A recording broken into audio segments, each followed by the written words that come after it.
राहुल गांधी वो नेता हैं जो गैंगस्टर क्रिमिनल पर बुलडोजर कार्रवाई की आलोचना करते फिरते हैं। बुलडोजर मेरे शरीर के ऊपर से निकलेगा।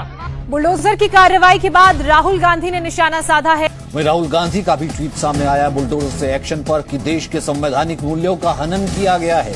लेकिन जब उनकी खुद की कांग्रेस सरकार तेलंगाना में हैदराबाद सेंट्रल यूनिवर्सिटी की 400 एकड़ जमीन बुलडोज कर रही है तो वो चुप हैं। रील की दुनिया का ये मोहब्बत का योद्धा अपनी सरकार की बुलडोजर कार्रवाई को रोक क्यों नहीं पा रहे? तो ये कैसी मोहब्बत है राहुल जी? जब देश विरोधी नारे लगाए जाने पर JNU में पुलिस घुसी थी तब लोकतंत्र खतरे में था, और जब HCU में कांग्रेस सरकार छात्रों को घसीट रही है, उन्हें गिरफ्तार कर रही है, तब लोकतंत्र कहां गया? या फिर कांग्रेस की किताब में लोकतंत्र सिर्फ वहीं होता है जहां सत्ता कांग्रेस हाथ में न हो? क्या है HCU विवाद? ये पूरा मामला हैदराबाद सेंट्रल यूनिवर्सिटी के 400 एकड़ जमीन की नीलामी को लेकर है, जिस पर छात्रों का आरोप है कि कांग्रेस सरकार ने अपनी खराब और गलत फैसलों से पहले तो राज्य को दिवालिया बना दिया और अब कर्ज लोड से बचने के लिए हैदराबाद सेंट्रल यूनिवर्सिटी को प्राइवेट प्लेयर्स को देने की कोशिश कर रही है। दरअसल ये वही जमीन है जो इंदिरा गांधी सरकार के समय यूनिवर्सिटी को दी गई थी। अब कांग्रेस खुद इसे प्राइवेट कंपनियों के हवाले करने के लिए छात्रों पर लाठियां बरसा रही है।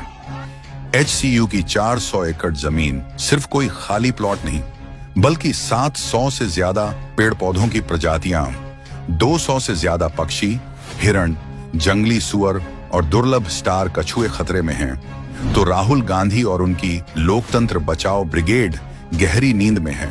क्यों? तेलंगाना का जंगल जंगल नहीं होता क्या? जरा याद कीजिए, यही कांग्रेस जब मुंबई के आर्य जंगल और छत्तीसगढ़ के हंसदेव जंगल की रक्षा का नाटक कर रही थी, तब वो खुद को पर्यावरण का मसीहा बताती थी। मोहब्बत की दुकान या दमनकारी दुकान? छात्रों ने HCU में कांग्रेस सरकार की इस नीलामी के खिलाफ हाई कोर्ट में PIL दायर की, लेकिन सरकार ने कोर्ट के फैसले का इंतजार करने की बजाय लॉन्ग वीकेंड का फायदा उठाकर पुलिस और बुलडोजर भेज दिए। जब छात्रों ने इसका विरोध किया तो सरकार ने पुलिस भेजकर उन्हें लाठियों से पिटवाया। 3 बच्चियां समेत 50 से अधिक स्टूडेंट को बिना परमिशन के अनजान जगह पर ले जाया गया। जबरदस्ती हमको उठा के लेके जा रहे हैं। हम कैंपस में आए थे पूछने के लिए कि क्यों यहाँ बुलडोजर आया है। मेरे बिना परमिशन में मुझे उठा के इस ट्रक में डाल दिया गया है। इससे पहले तेलंगाना सरकार ने मूसी रिवर फ्रंट बनाने के नाम पर 15,000 आशियाने को बुलडोजर से सपाट कर दिया था।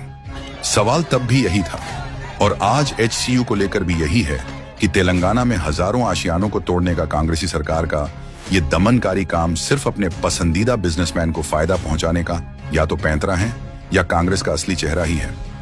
एक तरफ राहुल गांधी बड़े बड़े भाषण और मोहब्बत की दुकान की नौटंकी करते हैं और सत्ता मिलते ही इनकी सरकार जनरल डायर बन जाती है। कोई पत्रकार सवाल उठाए तो कांग्रेस उसे सड़क पर नंगा करके परेड करने की धमकी देती है।